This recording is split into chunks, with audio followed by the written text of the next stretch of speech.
Welcome to Workforces. I'm Julian Alssid. And I'm Kaitlin LeMoine, and we speak with the innovators who shape the future of work and learning. Together, we unpack the complex elements of workforce and career preparation and offer practical solutions that can be scaled and sustained. Let's dive in.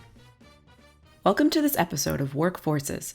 Today we're joined by Davis Jenkins, a senior research scholar at the Community College Research Center and a research professor at Columbia University's Teachers College. Davis has over 40 years of experience working with colleges, schools, community groups, and employers in communities and states across the country to find ways to improve educational and employment outcomes for students that have been poorly served by the U.S. educational system. He is a prolific author of publications that address how to redesign America's community colleges with a specific focus on the development and implementation of guided pathways. Davis is currently leading research and advising on how to rethink dual credit as an on-ramp to college and improving BA transfer outcomes for underserved students. He is among the leading experts on community colleges in the country, and we're so excited to speak with him today. Welcome to the podcast, Davis. Glad to be here. Yes, Davis, welcome. And, Kaitlin got us started there with your initial background or bio, but it would be great if you could tell us a little bit more about your background and how you've come to your current work at Teachers College. So this is my 41st year working in higher ed. I started out of college working as a speechwriter and report writer for these two guys who had pioneered management consulting for higher ed.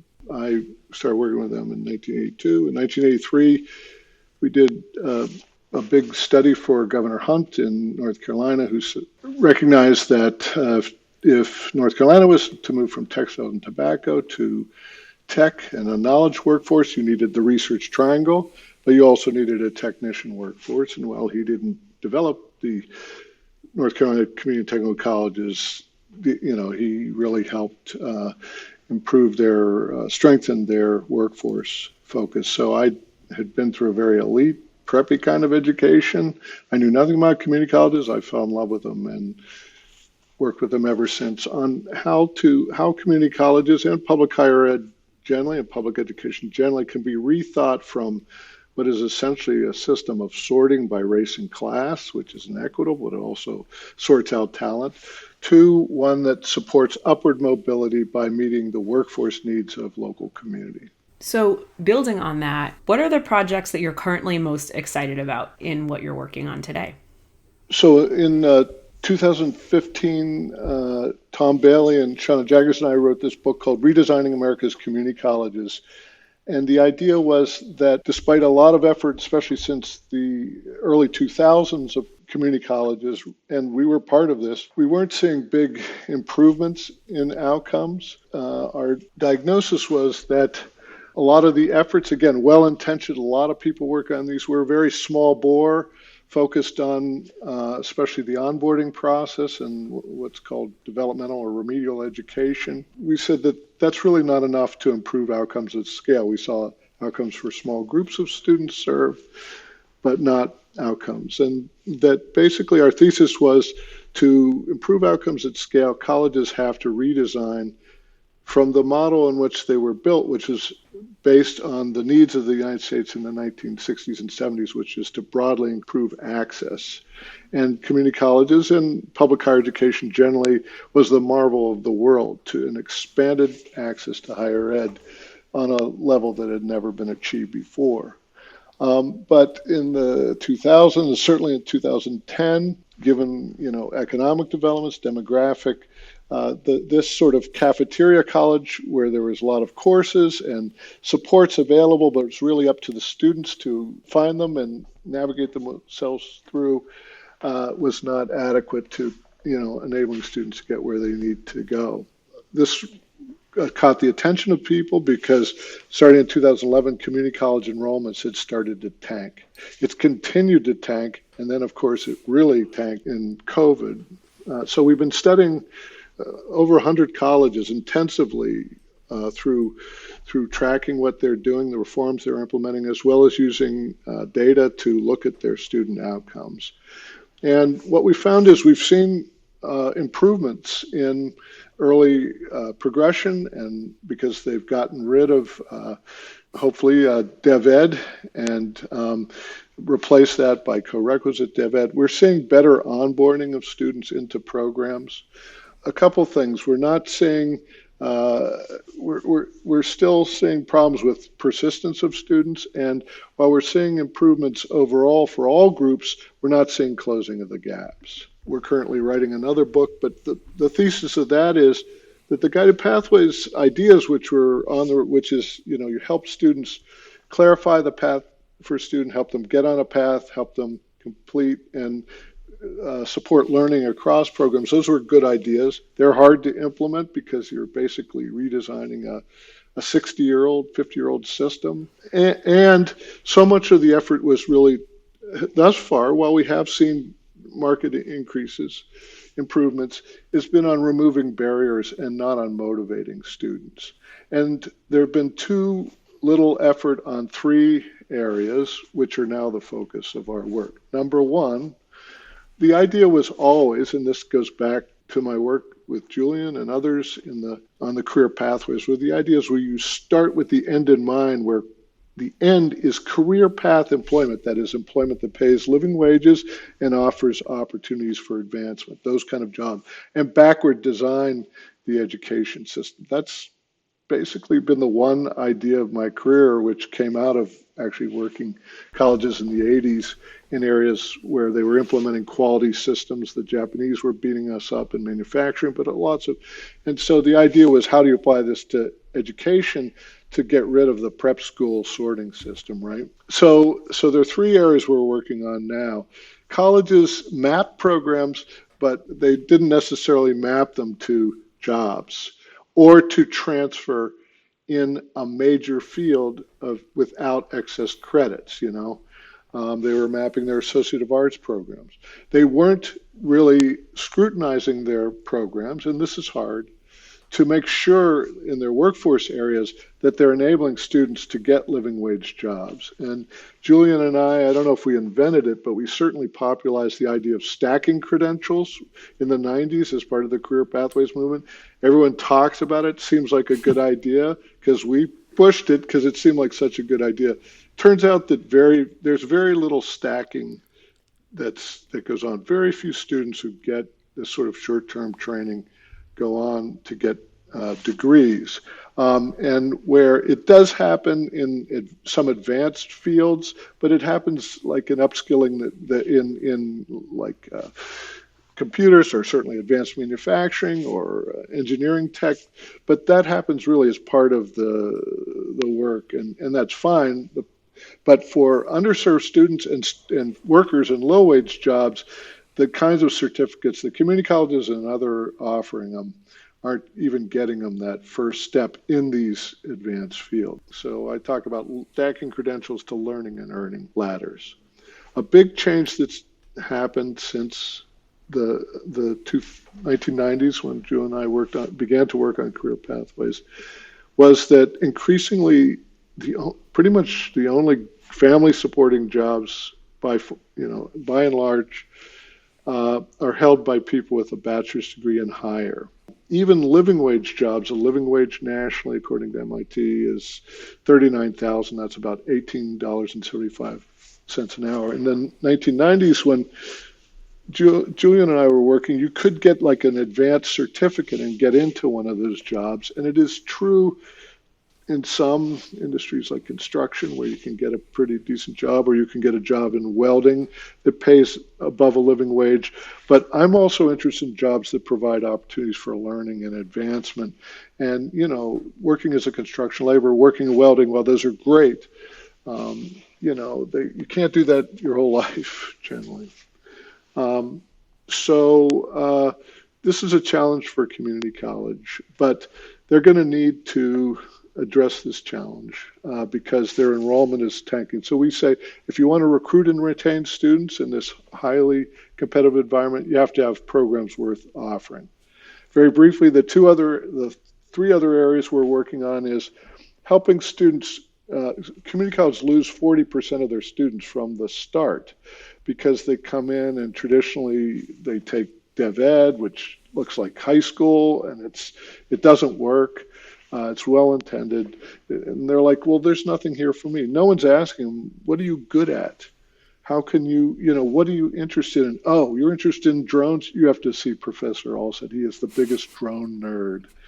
And not just drones, any technology. The guy just goes crazy. He works in this program, and you got to meet the students there. So ask, connect, and then very importantly, and this is hard, there hasn't been enough innovation. We have to have a really inspiring, well-taught, challenging course where students are learning what we call college learning. That is, thinking, writing, not just regurgitating information. Students don't like it. It's hard, but there's a lot of good research, much of it funded by NSF actually, that the experience of active learning is really early on is transformative. And then finally, you have to have a plan, give the student a plan that shows a path that gets to a job that pays a living wage or transfer to a major in your field of interest, because otherwise students take too many. Then you have to, the third area is we're helping, once you have that plan, schedule the courses and offer them so that students can take them when they're working and integrate working in that. And then finally, we're seeing opportunities to build these pathways down into the schools in a more equitable way using dual enrollment, which has become very big in community college, the only growing segment of community college students, 1 in 5 community college students. And yet it's been they've taken a very laissez-faire approach to it, which is sort of like programs of privilege and random acts, random courses not tied to a program. The big area also in high school is the millions of students who are in high school CTE, shockingly few of whom go on to post-secondary. Even though the certificates are great, it shows interest, they'll be able to get a little bit better job, but to get that living wage job and to get your employer to pay for your on-the-job training and your further education of the bachelor's and beyond, you need at least an applied associate. Well, the good thing is that the market forces they're just losing students, even as, if this were just about technical training and skills training, community colleges, community colleges and universities would go out of business. But really, it is about a broader being able to think and, communicate. That doesn't mean we can provide, I'm not just talking about community colleges, but universities as well, the kind of, the traditional college degree that we have. But, education still pays, despite what people say. And I'm mostly interested in helping people get into career paths. There's huge and important work of, helping continuing those skills. But the biggest benefit that public higher ed and public education can pay for students in society is get them into a career path job. And that's by and large mostly what community colleges do. They don't do much upskilling. So Davis, as you're thinking about the future of work and learning in this country, what keeps you up at night? What are the most pressing challenges? Well, there are challenges, but there are also opportunities. Technologies are transforming every job. And for example, in the energy area, I was just talking with folks at Southwest Wisconsin's technical college, and they were looking at the job opportunities available through solar farms that are being built in rural areas but then they started to talk to employers in manufacturing, but banks, hospitals, their own campus, and realize that everyone needs these employers with these kind of core set of skills and sort of understanding to help assess and identify and implement ways to save energy. And this isn't just because of the federal funding that's available. This is, people talk about that and going to have an effect. But the bigger effect is the investment of the private sector. So in other words, all these jobs are being transformed, and the traditional job titles don't reflect these. Another example is in advanced manufacturing. Lorraine County Community College was dealing with their people do electronics manufacture and identified these micro mechatronics skills. And they're finding they're useful across industries, not just in manufacturing, but in warehousing. They started this a decade ago, and now Intel is moving into Ohio. Those jobs are going to be 2 hours away in Columbus. But what they found was this whole, in Northeast Ohio, they didn't even know every manufacturer needs to implement these micromechatronics technologies in their existing products and their new products. So in other words, it's being transformed. And again, those jobs, those skills aren't well defined. And then finally, AI, I mean, that's going to transform every job. The challenge is that the work is changing fast. On the other hand, it's fairly broad based. If you're just talking about like biotech or advanced manufacturing or chip manufacturing, those are taking relatively few places, but these are affecting, jobs across industries.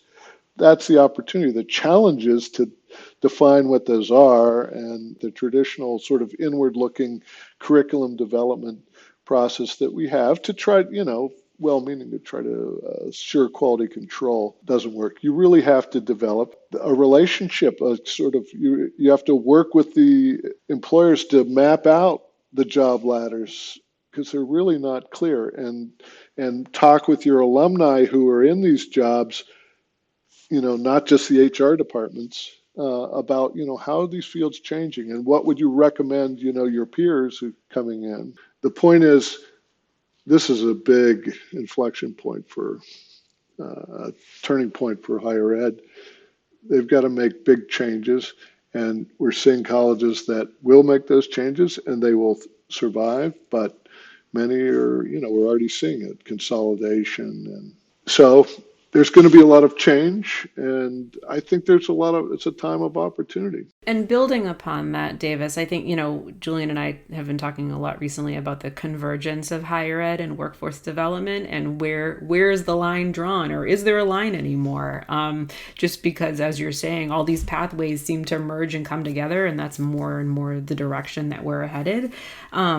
What do you see as higher ed's role in this convergence, in this moment of change and convergence? Many of these ideas come out of workforce development, but higher ed needs to see itself as a workforce development, the most important one. Again, if the fact is, and it's complicated, and yes, there is credential inflation in this. On the other hand, and that's something we've seen accelerate, that's sort of what got me out of the career pathways or moving beyond that in the early 2000s, because when the dot-com boom hit, anyone who didn't have a bachelor's degree was sort of laid off.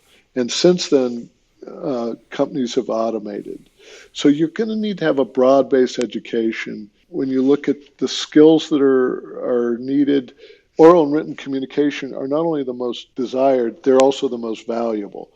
Critical thinking, then I think teaching and learning, by which they want to see evidence that you can learn and change. And then only then do you get to technical skills, which are important, but they have to be applied in a context. So I guess what I'm saying is higher ed has to get over this idea that it's just for education's sake. On the other hand, it's not just doing skills training. It's teaching people how to learn. One area where there's huge opportunity, it's just at University of North Texas, which is a really forward-thinking institution. Very diverse, but they've moved up in the research rankings.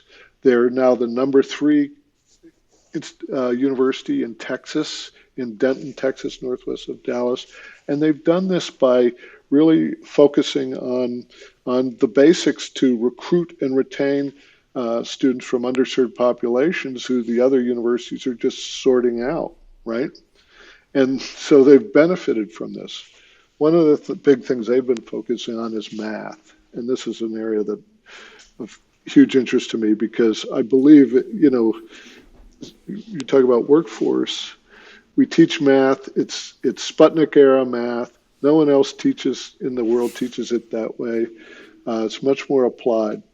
But basically, they recognize that the people teaching math in the intro math courses, and they have a lot of engineering and science programs there, where people with PhDs in math who have nothing against them, but they have no teaching training or experience.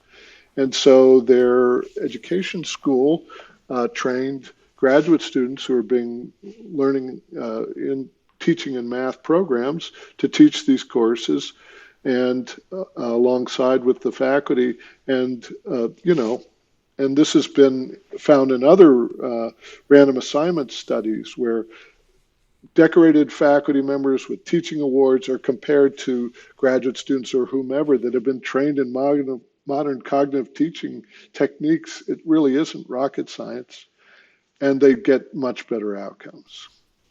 So that's an area where, teaching and learning can come in that is profoundly impactful on workforce, because teaching in math in an applied way with good teaching techniques equips you to have quantitative skills that will get, just like writing skills, you'll be able to do anything. And applied in all different contexts, regardless of what the specific problem is you're looking to solve, right? It really is that convergence of what a good traditional liberal arts program teaches with how to apply yourself. It is, but in community colleges, it's sort of not their fault, but in community colleges and higher ed, generally it's become like a atomized smattering of courses that aren't really applied. And, they have learning outcomes and the accreditation agencies. But no, you learn by doing. I mentioned Lorain County Community College. Anatomy and physiology is a required prerequisite to nursing. In some ways, when you think about it, that course is a gateway to the middle class for people. And nursing programs are the program in community colleges that have really, for women of color, not men of color, but women of color, we can see it, have truly been a path of upward mobility for low-income women and women of color. It's really extraordinary, but they're still exclusive.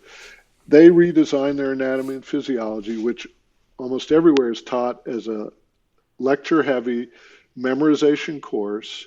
The nursing faculty were saying these students haven't retained this because it's a lecture-heavy memorization course. Redesigned it as a lab course, and I talked to the faculty in this course. They're really dynamic. They've gotten much better results. The nurses, because you're learning anatomy and physiology in a lab setting, the nurses are much more happy. They've gotten, many more underserved students to not just through, but to master this. So really have to focus on this learning. Again, if this were just about skills training, community colleges, universities, they're not so good at that. But we have to think about education starting with the end in mind, where the end is you got to teach people to think, to solve problems, and you learn that through active teaching and engagement. It is hard to do. So what's your advice regarding the one thing that each of us who care about solving workforce issues should be doing to make ourselves forces on these matters? You have so much experience and insight into helping and working with employers to define skills that I think serving as translators, as interlocutors between employers and trainers, but also educators, is really important, because we're going to need to figure this out. And it isn't going to be done by looking at labor market data or even labor data on the skills. It's going to need to be a conversation. I think you guys can help translate the skills and facilitate these discussions about skills and how to reflect that in education.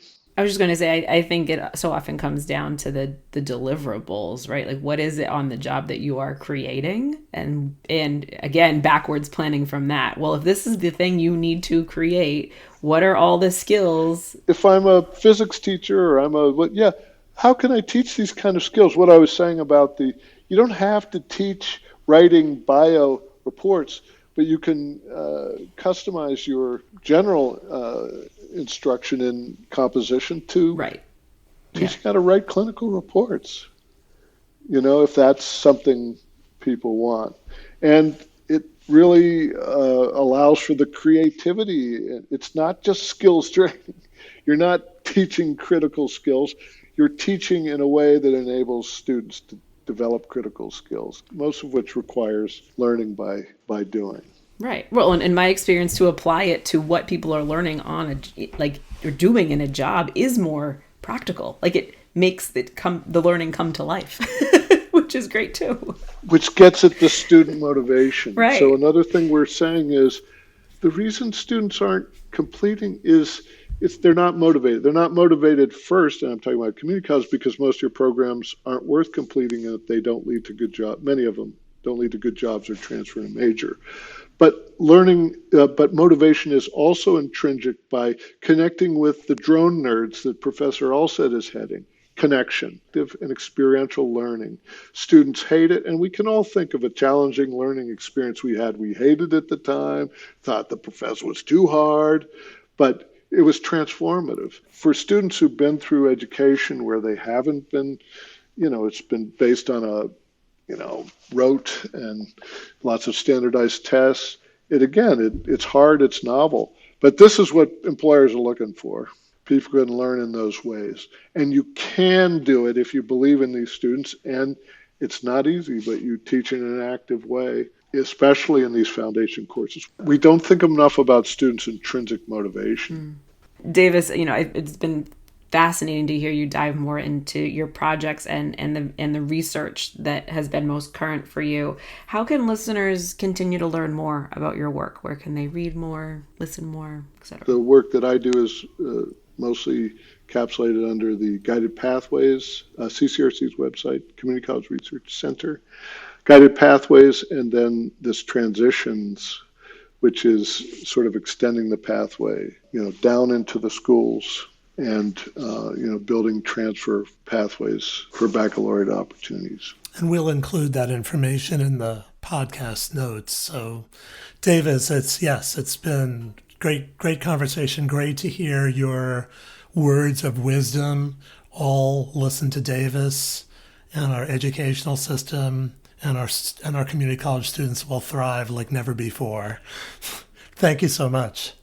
That's all we have for you today. Thank you for listening to Workforces. We hope that you take away nuggets that you can use in your own work. Thank you to our producer, Dustin Ramsdell. Workforces is available on Apple, Amazon, Google, and Spotify. We hope you will subscribe, like, and share the podcast with your colleagues and friends. If you have interest in sponsoring this podcast, please contact us through the podcast notes.